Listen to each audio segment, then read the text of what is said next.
Hello everybody, welcome back to episode 2 of Foxy Boxes Season 2. So I'm now in Sweden, I've moved, I've just got my desk set up and everything, so finally feeling kind of at home here and I'm ready to record the next episode. Let's start off by talking a bit about what Duck has been up to. There's some really cool stuff to show you guys. But before we do that, I just want to say thank you for still being here, I guess, and sticking around. Lots of comments and responses on the first episode. Glad to see people are still interested in the series. A couple of people face palming on my behalf when I screw up. I've always thought that the kind of face palm moment is part of this episode's style because, especially for people who are less knowledgeable about commands, it kind of shows the sort of mistakes that you might run into and how to fix them. But if you want less of that and just more like showcasing the results, let me know and I'll consider it. So here is a box that Duck has designed. This one is on a rail, and I really like the style he's going for. So we're going for this after discussing several different drawing styles or art styles. We're going for this kind of hand-drawn, kind of sketched look, which looks really neat, I think. Are these animated? No? Don't think so. No. But I think some of them are animated. So we have quite a few things which is handily all labelled Foxy, so I can just search for them quickly. And I want to show you he's also, as well as working on this on these crates, he's actually started work on the design for the spaceship interior and the spaceship. So let's have a look at that. Bam! Damn, this is so cool. So this is his current draft of it. Nothing here is guaranteed to be final, but I'm already in love with it. Like, I love the circular doorways. They're built on stairs, so they even raise you up a little bit. It looks really, really nice. Possibly a tad dark, but I'm sure we can work on that with time. We have these amazing like 3D panels and pipes, access panel things in the wall, which I really like. This is the bay doors, which open up at the back of the ship. So this, for people who I should probably explain, this is the kind of level selection hub where you choose the level that you want to play. So this is the hologram table, which will bring up a holographic map of the solar system that you can click on one to select where you want to move. I am a huge fan of vivariums, I think they're called, which are these sort of biosphere areas with like plants growing in them for oxygen production. So Duck was kind of experimenting with some of that. So we have these vivariums. I think we're probably going to change up the plants a little bit. I think it'd be cool if we had like a steamy texture to the cover of this or something. I'm not sure, but it looks really cool. I love the kind of soft edges he's been putting on things, both with textures and with the model shapes he's doing. This is so much better than what I could have done, and I'm really happy that he's on board with this project now, because damn, this looks good, right? If you have any feedback for him, type it in the comments, and I'm sure he will read that too. Look, it's even like animated and glowing.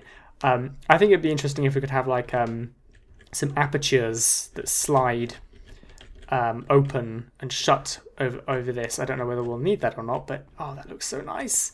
I'm also thinking about doing like a sliding thunk door, proximity detecting. And over here we have the cockpit, which Renard will sit in, the other character in this game.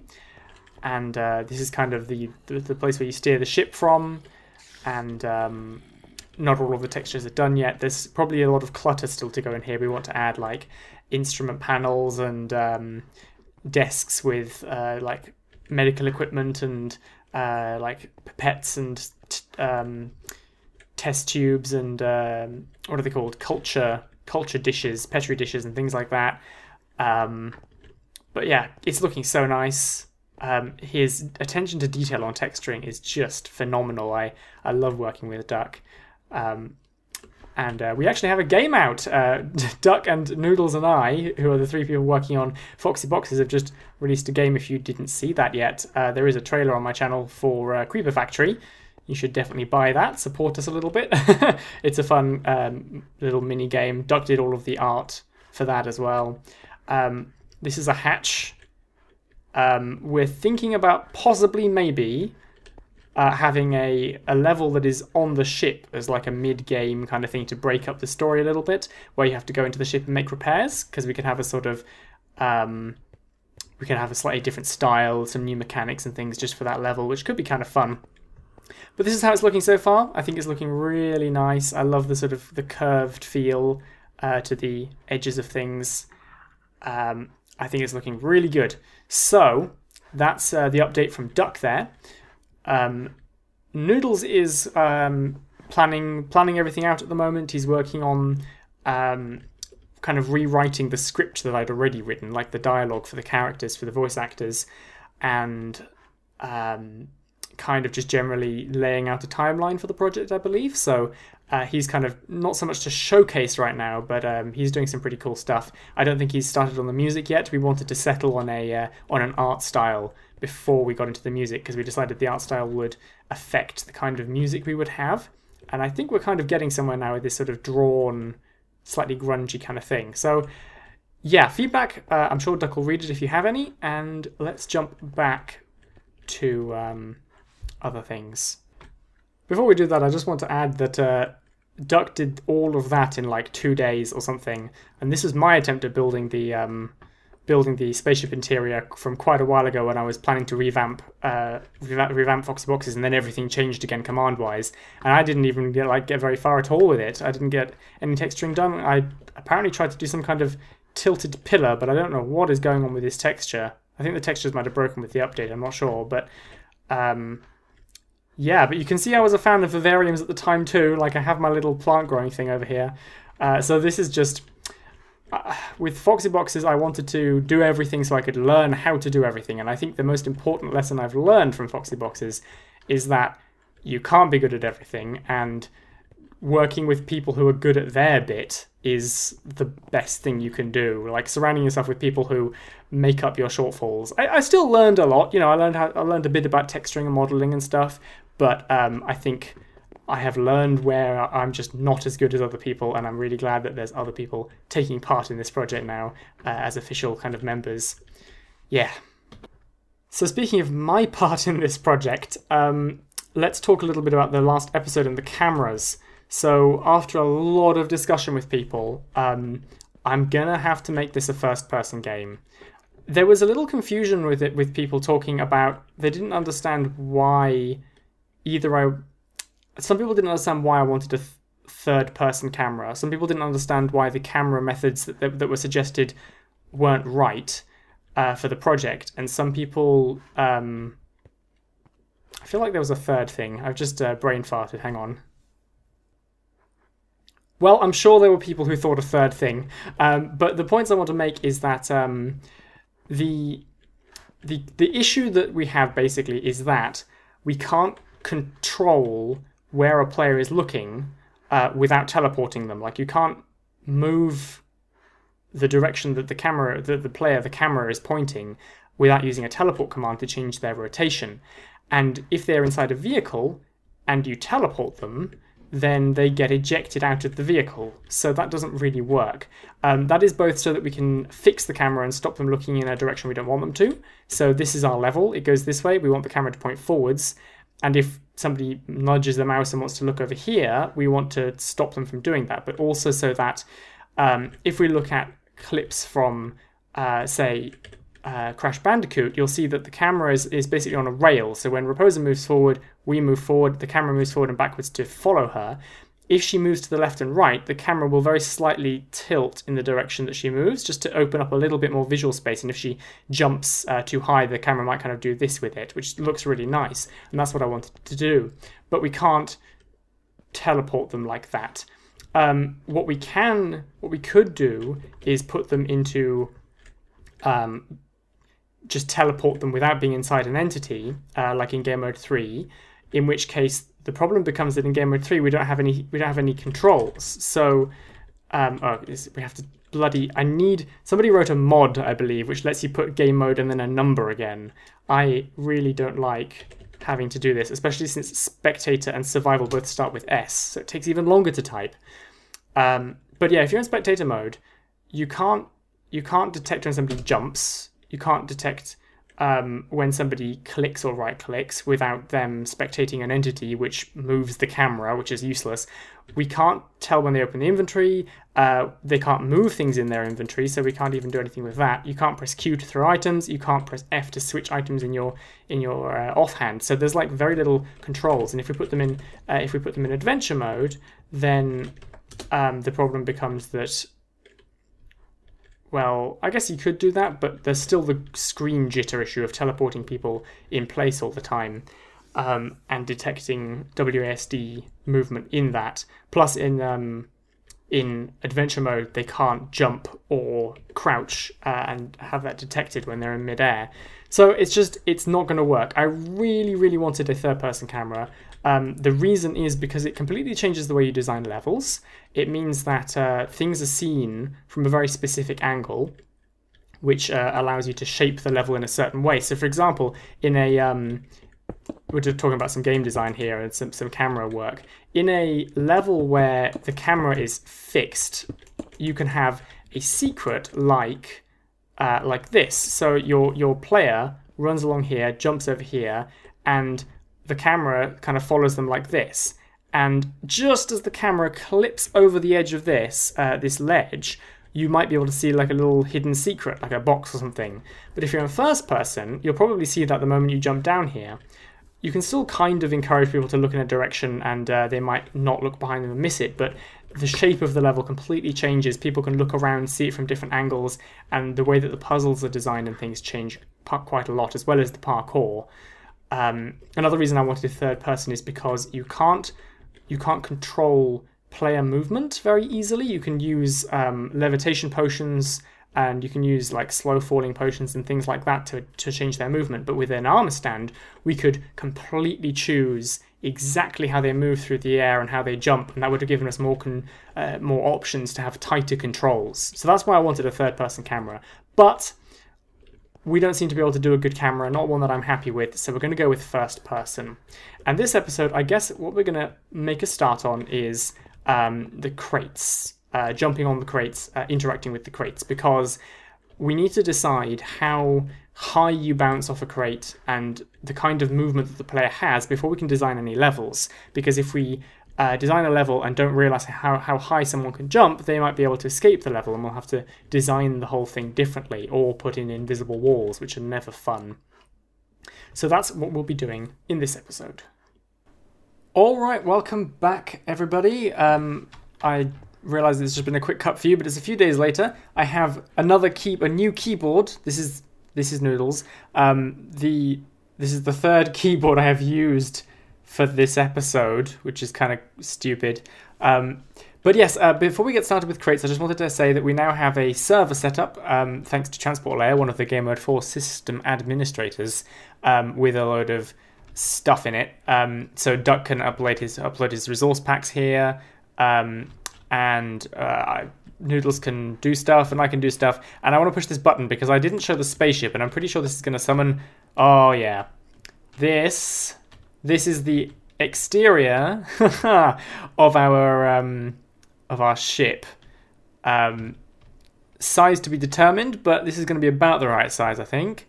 This is the Invisicorp ship, which Noodles has designed, and this will be the view you get of it from the outside. I like the swaying effect. What Duck has basically done is put it on a giant's hand and scaled it up like crazy, and it's got little animations and stuff. Yeah, it's pretty cool. Hopefully I can get rid of it.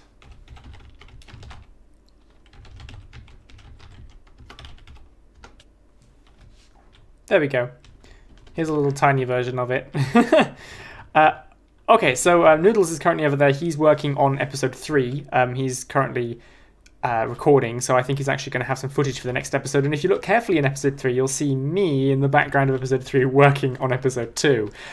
So let's work on some boxes. So the first thing I wanted to talk about is I finalized the list of boxes we have. I wanted to make sure that I knew all the types of box we had before we started, so that we weren't surprised later and our mechanics didn't support it. So here's a list of our crates. I had to cut because I started rambling like crazy. And actually, this time I haven't thought about what I'm going to say either, so this is probably not going to go very well. But this is a list of all the types of crate we're going to have. Regular, reinforced, hardened, the arrow crates, trigger crates, TNT crates, armor crates, and hologram crates. And these are all of the settings that I think crates can have so that we can make sure they behave properly when we interact with them. The way we did this in the previous version of Foxy Boxes was we basically had an area effect cloud inside a block and then we gave it a load of tags to say how it should behave. So it would have a can jump on tag, a can headbutt tag, a can attack tag. What we're going to do this time is we're actually going to use block tags to do this. The hologram crate, by the way, is essentially like a placeholder, a non-solid placeholder you can walk through where a trigger crate can solidify it, and the hologram crate will just turn into one of the other crate types. So it's not really a crate, but we'll include it here. And you can see that there's different things you can do to different boxes. You can slam every type of box. However, we definitely need to tell what kind of box it is after it is broken so that we can react appropriately. So all of these crates, except the trigger and TNT crates, will drop items, but the TNT crate will explode if you do any of these things, and it will start a timer if you do any of these things. So that means we need to treat it differently. In fact, let's change this. I think TNT crates we might do as a completely separate system because they don't drop anything. Every other crate will drop something when it's broken, and they either explode or are triggered. They don't actually break, if that makes sense. Plus they chain. So we'll probably treat TNT crates a little bit differently. So on the server here, I've started setting up a settings scoreboard, which will let us turn different features of the game on and off as we go. I've also got FTP set up over here, so we can actually we have our resource pack here. Let's just quickly put a say command in here and see if it works. Oh yeah, because we have world builder for duck, we have to do Minecraft reload. Oh yeah, it works. I'm now annoying Noodles and probably ruining his video.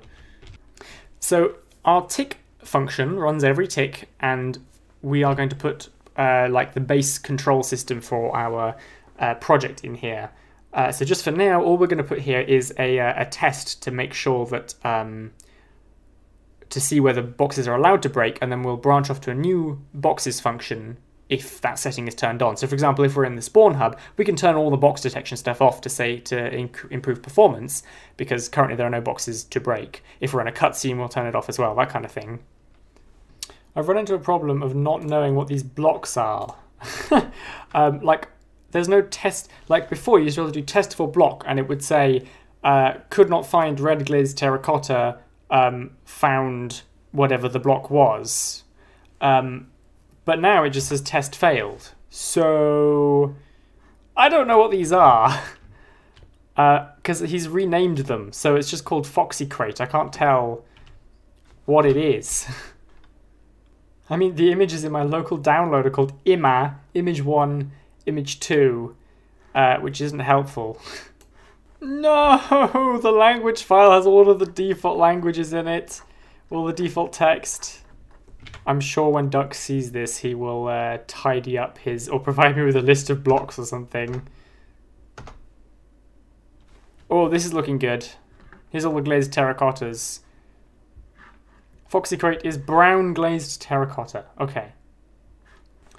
Alright, here we go. So under our main function here, we're basically just saying if the block below you is brown glazed terracotta, which is that Foxy Crate, then we run the jump on function, which is this one here. And all we do is destroy that block and set it to something else. So in here, we should be able to step on any of these boxes and they will break. We should probably turn tile drops off. There we go. So stepping on these will break them. That seems to work. Now the next step is, currently this only works for this type of box, but we do have other types of box which you can jump on, like this one here. So what we're going to do is we're going to create a block tag. Okay, so here we have a box JSON tag. So these are tag blocks, and it's just a list of blocks that are crates. So currently we have got brown, green, red, and black glazed terracotta. So now in our main function, we can replace brown glazed terracotta with, I think it's fb:box, like that, which means that any of these blocks should now work as a jump on item. Oops. So we should still be able to jump on this. Yep, but we should also now be able to jump on this. Awesome. Very nice. So the block tags will let us create several different categories of blocks. So first of all, we've just created a list of all of the different types of block, which is this one here.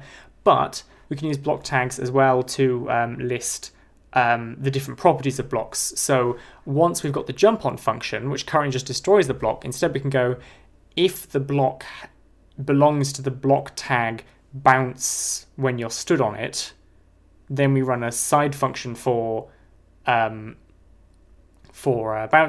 And if it belongs to the block group start an explosion time when you jump on it, then we run that. Although I think TNT is the only one, so we don't really need a block tag for that.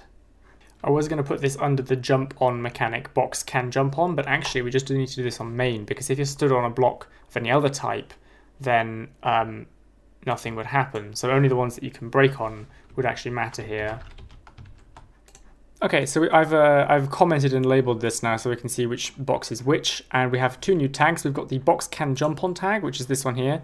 I've just commented out the reinforced crate line. I think it might be just easier to read if you can see the list of all the blocks and which ones are allowed. If people have huge problems with this, I can delete the lines that aren't actually relevant. So the reinforced crate, it doesn't bounce if you jump on it. And then the destroy on jump is the same, except that the arrow box is also unlisted, because you can jump on it, it will bounce you, but it won't destroy it if you jump on it, because it bounces you up and it's designed to be rebounceable. So we've now got all of that set up. Let's see what happens. You know what? I've been thinking of this as a Bedrock Edition behavior pack. You can't put comments in. I was reluctant to put comments because strict JSON doesn't allow them. But the Bedrock Edition JSON does allow comments, and I have become a fool. So I guess, unfortunately, we can't actually leave ourselves handy notes to remind us what is what, because it will have problems with that. I wonder if we can leave comment. No, we can't. It's pure JSON. We're just gonna have to learn. That's annoying. Okay, so we should be able to destroy this when we step on it. This is a bouncy crate, so we shouldn't destroy it when we step on it. Good. This is a reinforced crate, so we shouldn't. Okay, we do. The reinforced crates and the hardened crates shouldn't break. These ones here, no, these ones here are supposed to take a couple of bounces to break. So I think what we might need is like a trigger on jump function. Or actually, you know what, we should have a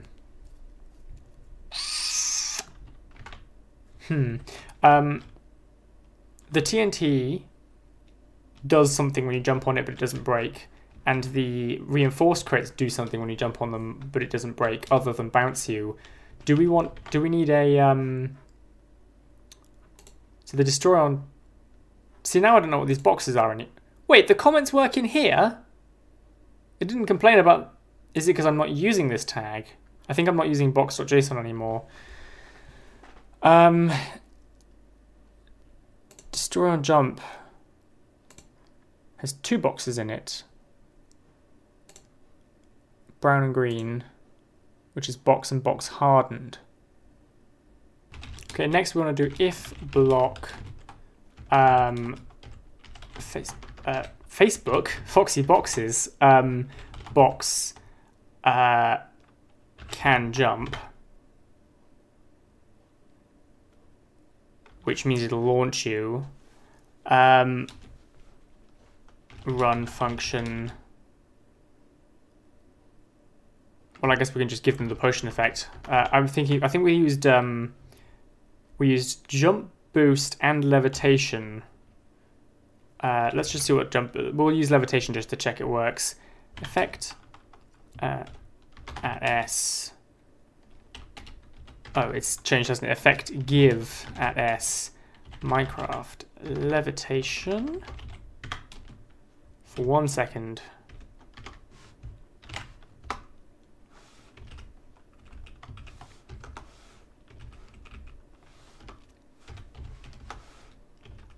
Oh, the lowest amount of time you can give it is 1.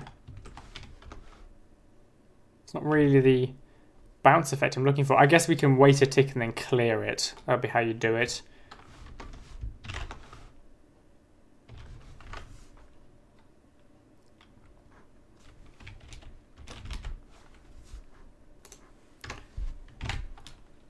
Right, let's just check that then.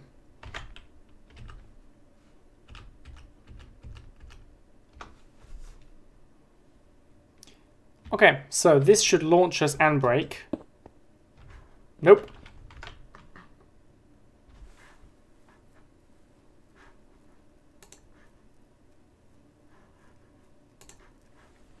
I think we're destroying the box before we can bounce off it. So this needs to go here.